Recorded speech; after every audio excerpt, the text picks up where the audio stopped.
My husband replaced me with a younger woman on Christmas Eve. I sat on a bench shivering in the snow. When I saw a barefoot man turning blue, I took off my winter boots and gave them to him. 2 hours later, 17 black SUVs surrounded me. The man stepped out and simply said, "I'm glad to have you here." I have to ask, have you ever sacrificed your own comfort for someone else, only to have it change your life? Tell me your story in the comments, and let me know where you're watching from tonight. I'd love to know who's part of our community. 2 hours earlier, the air in our penthouse was so cold it could have cracked the marble floors. It smelled of ozone, imported lilies, and Michael's desperate ambition. He paced in front of the floor-to-ceiling windows, checking his reflection more often than the time. Tonight was the New Year's Eve gala, the night he was supposed to land the contract that would define his career. "Jennifer, look at you," he said, gesturing at me with a half-empty glass of scotch. "You're just beige. The new firm is about the future. Sharp lines. Bold choices. You don't fit the aesthetic." I stood by the kitchen island, wearing the dress he had bought me 3 years ago. Back then, he said it made me look distinguished. Now, apparently, distinguished was code for expired. "What are you saying, Michael?" I asked, though the answer was already standing in the doorway. Ellie walked in. She was 26, wearing a silver dress that looked like liquid mercury. She held a bottle of champagne by the neck, her smile sharp enough to cut glass. She looked at me like I was furniture left on the curb for pickup. "We're rebranding, Jen," Michael said, adjusting his tie. "New year, new energy. I need someone beside me who looks like the future. You need to be gone before the guests arrive. Leave your keys on the counter." I didn't scream. I didn't cry. A younger version of me might have begged. But in that moment, a heavy quiet settled over my chest. For 20 years, I convinced myself my silence was strength. It was the invisible chain of the survivor. I had built a house of cards in my mind, believing that if I made myself small enough, if I fixed every mistake without asking for credit, the structure wouldn't collapse. I thought my compliance was the glue holding our life together. But standing there, watching Ellie pour champagne, I realized the truth. My silence hadn't been keeping me safe. It had been burying me alive. I walked past them into the bedroom. I didn't pack a suitcase. I took a single tote bag with my laptop, chargers, and my mother's old scarf. I stripped the identity of Michael's wife off my shoulders and left it on the bedspread. As I walked back to the front door, Michael was bent over the main table, reviewing the blueprints for the harbor project. He was muttering about zoning laws. I paused. I looked down at the wide sheets of paper. My eyes locked onto a glaring error. He had designed a glass atrium over the West Pier. I knew, because I had spent 3 weeks researching the archives, that the West Pier was a protected historical landmark. The city council would reject the permit on site. My instinct, honed by 2 decades of habit, was to pick up a red pen. To fix it. To save him. My hand actually twitched at my side. Then, I looked at Ellie whispering in his ear. I tightened my grip on my tote bag. I let the error sit there, a ticking time bomb in blue ink. I wasn't the safety net anymore. "Goodbye, Michael," I said. He didn't look up. "Leave the key card, Jen. Don't make a scene." I placed the plastic card on the cold table. The click echoed like a gunshot. I walked out, taking the elevator down 40 floors into the biting wind of the real world. The wind off the harbor wasn't just cold, it was personal. It cut through my thin blouse, hunting for the warmth stored in my bones.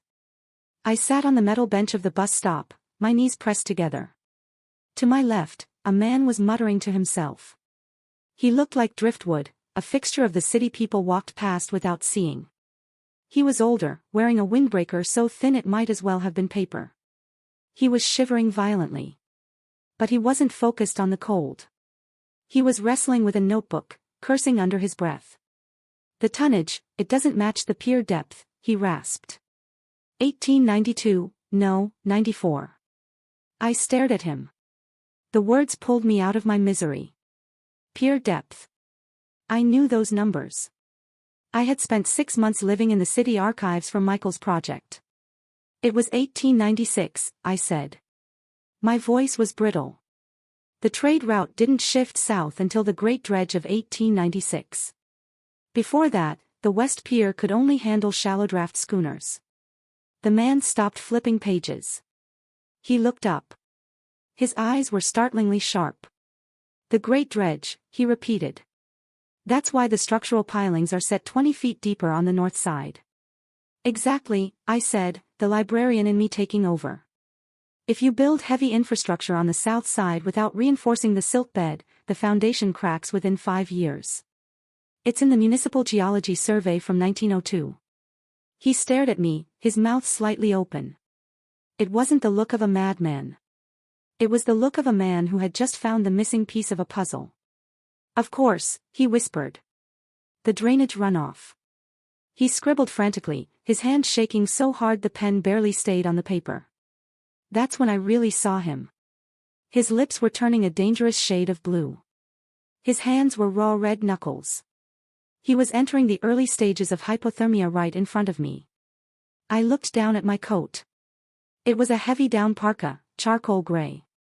It was the most expensive thing I owned, my only shield against the wind. Without it, I would be nothing but a middle-aged woman in a cocktail dress sitting at a bus stop on New Year's Eve. But I looked at his hands.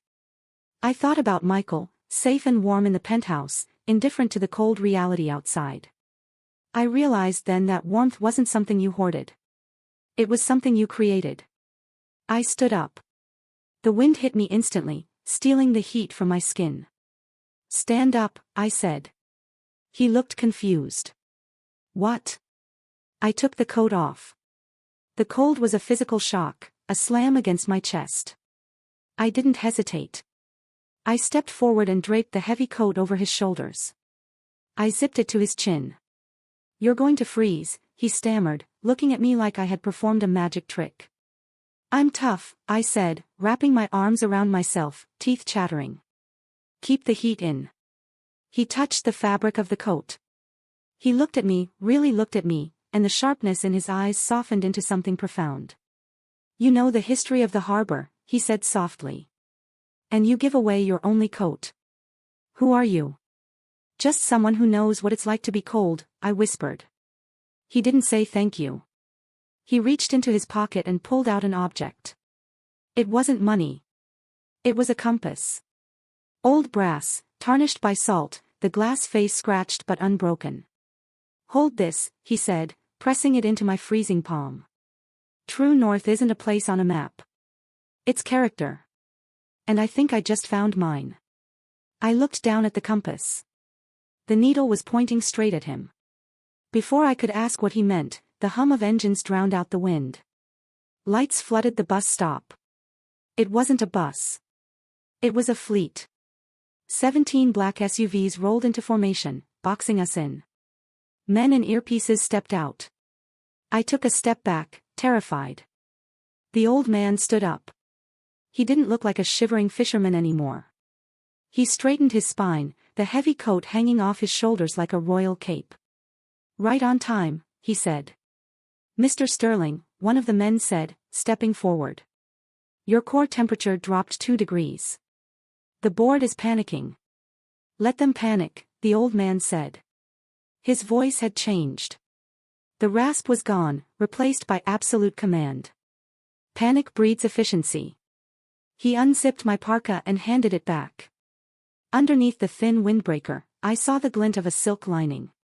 I'm Richard Sterling, he said, extending a steady hand. I froze. Richard Sterling. The tech mogul. The man Michael had spent 6 months and $50,000 trying to impress. Michael had bought a new wardrobe just to match Sterling's aesthetic. And here he was, standing at a bus stop. You're him, I managed. Michael has been trying to call you for weeks. I know, Richard said. I've seen his emails. Full of buzzwords and ego. He wants to build a glass monument to himself on my harbor. He gestured to the frozen water. I didn't come down here to see architectural renderings, Jennifer. I came to see the truth. I wanted to feel the wind. You can't design a future for a city if you don't understand its past. I needed to know if there was anyone left who actually gave a damn about the foundation. He looked at the notebook where I had corrected his data. My team missed the 1896 dredge, he said. They would have cost me $100 million in structural repairs. He stepped closer. You didn't just give me data. You gave me your coat. In my world, people don't give. They transact. They extract. He held up the compass. This belonged to my grandfather. He told me that true direction comes from character. For 10 years, I've been looking for a chief historical consultant. Someone who protects the history, not just bulldozes it. He pressed the compass into my hand again. The job is yours, Jennifer. $250,000 a year. Full benefits. And you answer only to me. I stared at him. $250,000. That was 5 times what I had made as a librarian. It was freedom. It was a door opening in a wall I had been banging my head against for 20 years. I don't have a brand, I stammered. Good, Richard said. I don't want a brand. I want a partner. The door of the lead SUV opened. Golden lights spilled out. We have work to do, Richard said. The zoning meeting is in 3 weeks. And I suspect you have corrections to make to those blueprints. I looked back at the empty bench. I looked at the dark street that led back to Michael, back to being invisible. I didn't say goodbye to that life. I just turned my back on it. I stepped into the SUV. The door closed with a solid thud, shutting out the cold and the silence of the last 20 years. To the office, Richard said. We need to rewrite the future. 3 weeks. That's how long it took to realize that competence is a form of warmth. I wasn't working in a drafty apartment anymore. I was working in a mobile command center Richard had set up on the north side of the harbor. My job title was Chief Historical Consultant, but really, I was the gatekeeper. I sat at a mahogany desk, a red pen in hand, slashing through the proposals Michael's firm sent over. They were tragic. He had ignored the 1896 dredge line again. He was trying to put a load-bearing wall on a silk bed that couldn't support a lemonade stand. He's desperate, Richard said, walking past with coffee. He sent 5 emails this morning using words like quantum aesthetics. I think he's having a breakdown.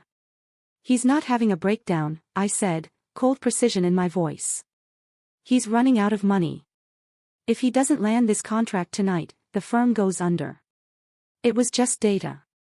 Then, my phone buzzed. A personal email from Michael. Subject, trash collection. Jennifer, since you're playing games, I'm clearing out your junk.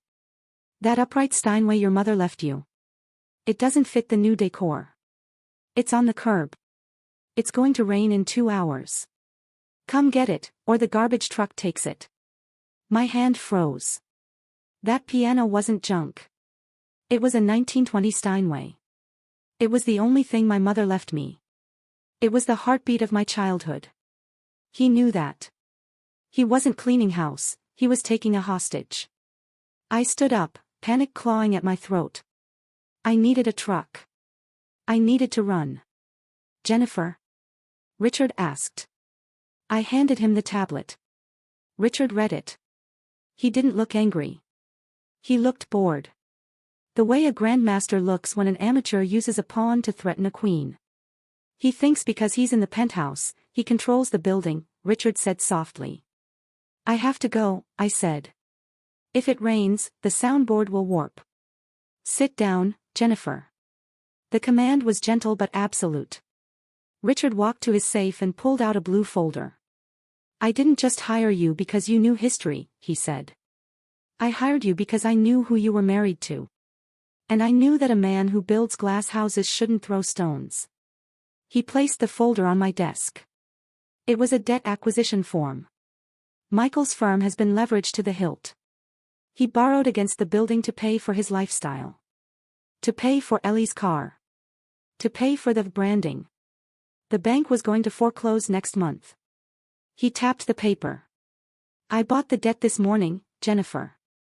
I own the mortgage on the commercial property.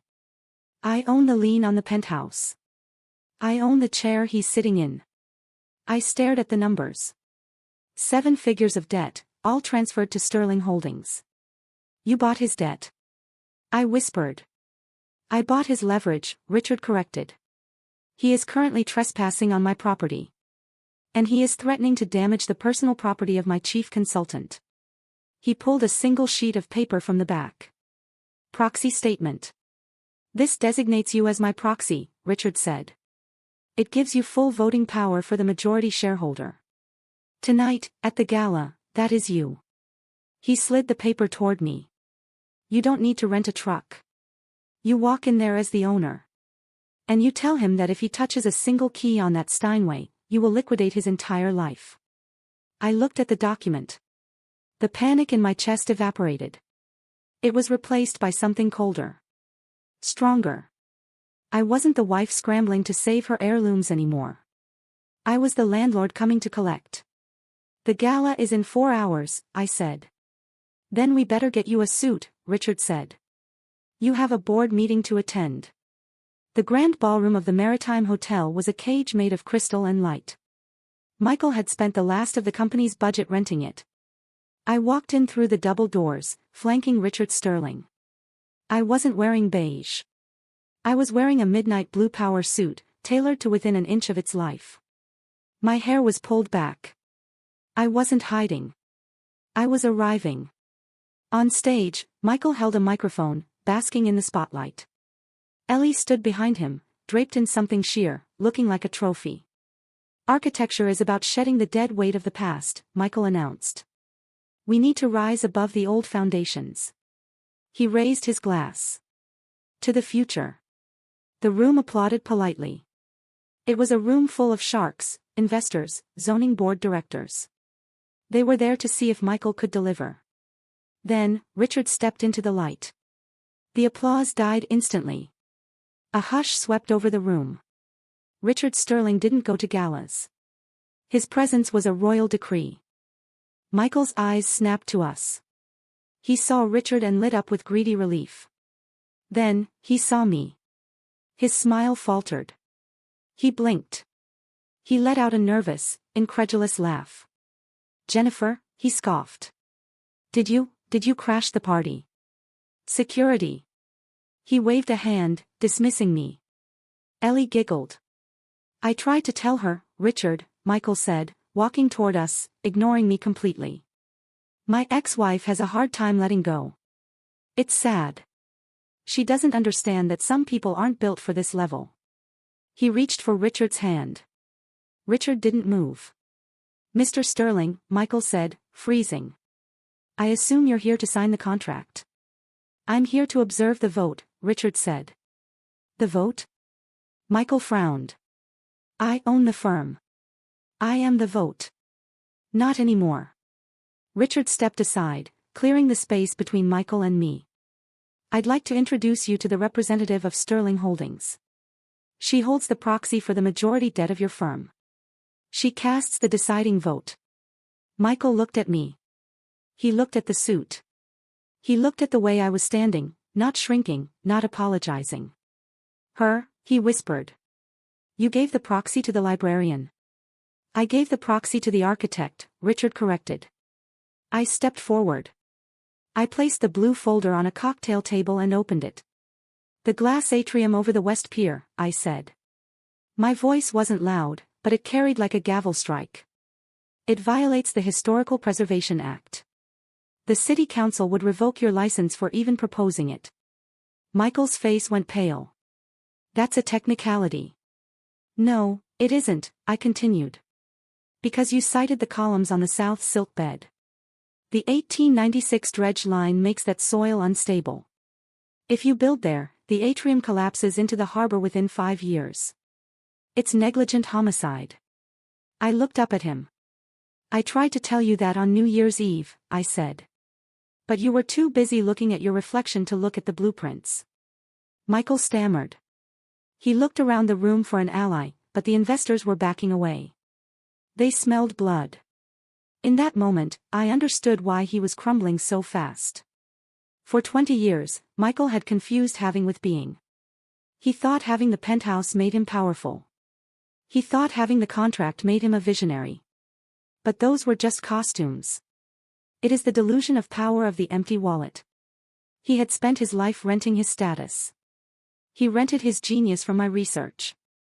He rented his confidence from the admiration of people he paid to clap. Now, the rent was due. And when you strip away the borrowed assets, you find out what a man actually owns. Michael owned nothing. His wallet, his character, his integrity, was empty. He was just a man in a rented tuxedo standing on sand. "This is ridiculous," Michael spat. "I built this firm. You were nothing but the help. And now," I said, "the help is firing the management." I took the vintage compass out of my pocket and set it on top of the blueprints. "The contract is denied. Sterling Holdings is pulling the funding." Ellie gasped. She dropped Michael's arm like it was burning hot. She looked at him, then at the door, calculating her exit. "You can't," Michael pleaded. "I have overhead. I have the lease on the penthouse. If this deal falls through, I lose everything." "About the penthouse," I said, pulling one final document. "As the new owner of the building's debt, I audited the tenant logs. You used company funds to pay for personal renovations. That's a breach of lease." I handed him the eviction notice. "You have 2 hours to vacate. I suggest you take the stairs." I didn't wait for his answer. I turned around and walked back to Richard. "Ready to go?" he asked. "Yes," I said. "I have a piano to move." I watched him from the window of the mobile command center. It was snowing again. Down on the curb, Michael stood exactly where I had stood 3 weeks ago. He was wearing his tuxedo, shivering, a single suitcase by his feet. He looked small. He looked like a man waiting for an audience that had already gone home. A yellow taxi pulled up. It wasn't for him. Ellie stepped out of the shadows, wearing a stolen trench coat. She didn't look back at him. She got in the cab and slammed the door. The taillights faded, leaving him alone. I thought I would feel a surge of victory. I thought I would want to go down there and tell him that karma is a mirror. But I didn't feel any of that. The anger had burned itself out, leaving behind something clean and quiet. I didn't need him to suffer. I just needed him gone. I turned away from the window. "Jennifer?" Richard called. I walked over. Spread out on the mahogany surface weren't blueprints for a glass tower. They were plans for the Sterling Community Center. A place with foundations deep enough to hold the history I loved. "The zoning board just emailed," Richard said. "They love the proposal. Specifically the preservation of the West Pier. They said it shows integrity." He smiled. "Good work, partner." I sat down.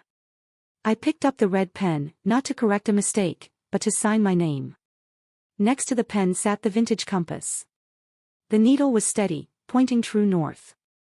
I touched the metal. For the first time in 20 years, I knew exactly where I was. "I want to say something to you." To the woman reading this, sitting at a dinner table where no one asks her opinion. To the professional staying late to do the work while someone else takes credit. You think your silence is saving you. You think if you make yourself small enough, the storm will pass. You think being the invisible one is a strategy for survival. It isn't. It is a slow burial. They will not wake up one day and realize your worth. They will not suddenly decide to pay the rent on your soul. You have to evict them. Don't wait for a billionaire to find you at a bus stop. You are the architect. You are the builder. And you are the only one who can walk out that door and into the cold to find your own warmth. The world needs your voice, not your shadow.